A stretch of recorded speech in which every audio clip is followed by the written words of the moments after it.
Hello everybody, thank you for joining us. Today we are going to show you how to draw hands and joining together at the fingers. So something like that. But we're going to draw them from an angle today as one in which we are looking at the person across in that position. So let's say that somebody is deliberating on the table right here, and the hands are placed here, and we're looking at them. So to best do this,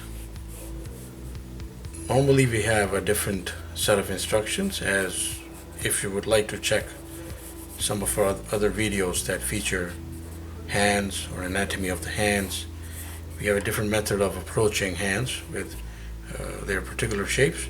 But right here we could first do a triangle and try to place these fingers, have the tips coming together as evenly as possible. So as you've guessed, the triangle shape is because the fingers are converging, and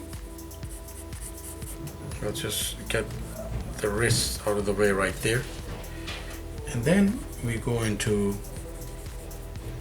the framework for the for the hands. So what we can do is, for each individual hand, the ideal practice is to come in a little bit at a time on both hands. But that doesn't necessarily need to be the practice. So we could do an oval right here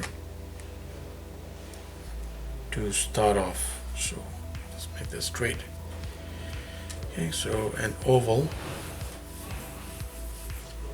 that much. So that is really the back of the hand, if you're looking at it. And then we could have the outset of the hand come right up and have one finger placed here. So 1, 2, and 3. So 1, 2, and 3. So those are two fingers already meeting each other. And if we know the practice from that angle, usually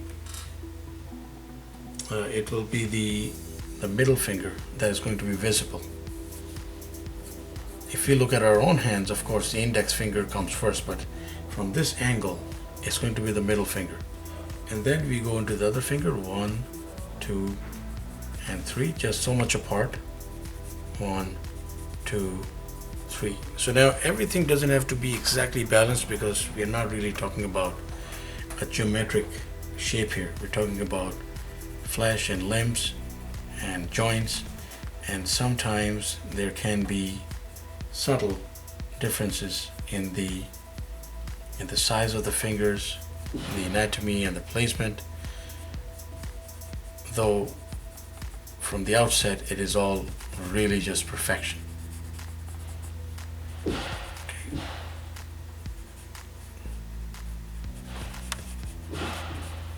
So now giving a little, but might as well give a little bit of shape to that finger as well, and then go back into the hand like that. Similar practice here. Okay, so we have the middle finger right there. Now behind this we could show a bit of the index finger if you want, but it's not necessary because there's no gap here. If they were farther apart, it would have been a different story. And then we go into the smallest finger, which will, of course, according to the anatomy, be placed much lower and will probably come around there somewhere.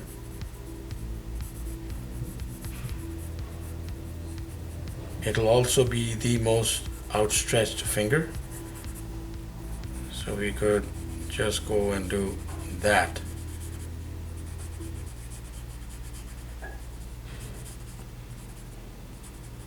And even have some flesh curvature there in between. And then we go back into the back of the hand here. So pretty much the core components are out of the way.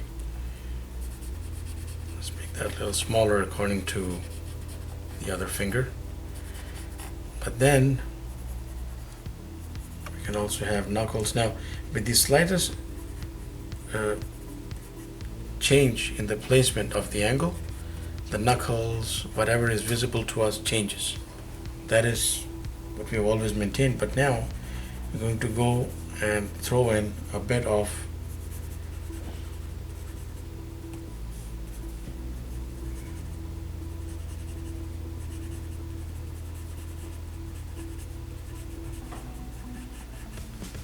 the thumb right there.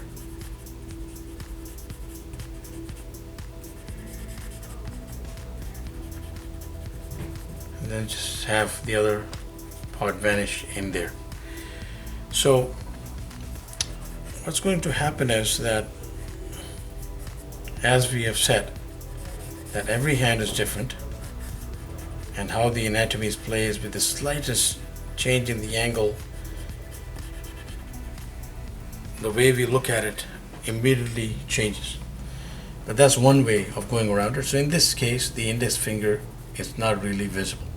If we want it to be visible, we have to raise this finger up a little bit, and we could probably just show a hint of the index fingers behind. Or we could have the fingers close in together, but it's not really natural. Like this is more natural placement, unless somebody has very specifically defined hands with that length and with all those features and the bone structure. Then yeah, we could probably see slightly different placement, but otherwise that is the essential way we would look at this. If a person was sitting right across from us, they would probably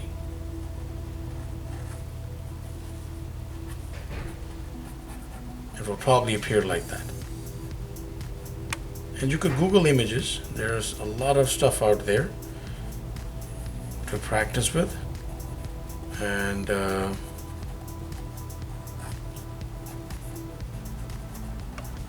help like build your hand anatomy portfolio. But this is one way of getting around it that we are just putting out, and we'll be exploring the same gesture from different angles because it's helpful. And of course, all the little details that we will add in, if the knuckles are showing, if the hand is thinner here, and how much of it is showing from this area, all of those details will of course matter, and they're going to change with every hand that we try to base this image on. So that's one way of getting around it. Thank you for watching. Please subscribe, keep in touch. Have yourself a wonderful day.